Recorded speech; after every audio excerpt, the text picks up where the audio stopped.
பாருங்கள், நம்ம வீட்டில் வந்து கஞ்சி தண்ணி வந்து இந்த மாதிரி நம்ம கீழே ஊற்றிடுவோம். ஸோ அந்த மாதிரி வேஸ்ட்டு பண்ணாமல் நம்ம வீட்டில் எப்படி வந்து உபயோகமாக யூஸ் பண்ணலான்னு சொல்லிட்டு பார்க்கலாம். அதுக்கு வந்து நான் கஞ்சி தண்ணி எடுத்திருக்கேன். அதுக்கப்புறம் கொஞ்சமாக பேஸ்ட் எடுத்திருக்கேன். பேஸ்ட்டு நீங்கள் வந்து எடுக்கிறதா இருந்தால் 2 டேபிள் ஸ்பூன் வந்து எடுத்துக்கோங்க. இல்லைனா தீந்து போன கவர் வந்து எடுத்துக்கிட்டாலே போதும். அதை நம்ம வாஷ் பண்ணி எடுத்தாலே நிறையவே பேஸ்ட்டு கிடைக்கும். பேஸ்ட்டு தீந்து போச்சுன்னு தூக்கி போடுற இந்த கவரை இந்த மாதிரி கூட நீங்கள் ரீயூஸ் பண்ணிக்கலாம். இப்போ இதை நல்லா வாஷ் பண்ணி எடுத்துக்கலாம். இப்போ பாருங்கள், நம்மளுக்கு சூப்பரான ஒரு சொல்யூஷன் வந்து ரெடி ஆயிருக்கு.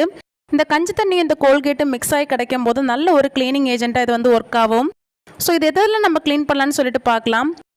நம்ம வீட்டில் பார்த்தீங்கன்னா இந்த மாதிரி கப் இருக்கும், கிளாஸ் கப்பு. அது பார்த்தீங்கன்னா மங்கி போயிடும் கொஞ்சம் வருஷம் யூஸ் பண்ணும்போது. ஸோ அந்த மாதிரி கப்பை நீங்கள் இதில் வாஷ் பண்ணி எடுத்து பாருங்கள், சூப்பராகவே புதுசு போல் ஆயிரும். அது மட்டும் இல்லாமல் இதில் காஃபி குடிக்கிறவங்களுக்கு தெரியும், அடியில் வந்து காப்பி கரை இருக்கும். அது கூடவே சூப்பராகவே ரிமூவ் ஆயிரும். பாருங்கள் எவ்வளோ சூப்பராக வந்து பளிச்சுன்னு புதுசு போல் ஆயிடுச்சுன்னு. ஸோ கண்டிப்பாக இந்த டிப்பை வந்து ஃபாலோ பண்ணி பாருங்கள். வீட்டில்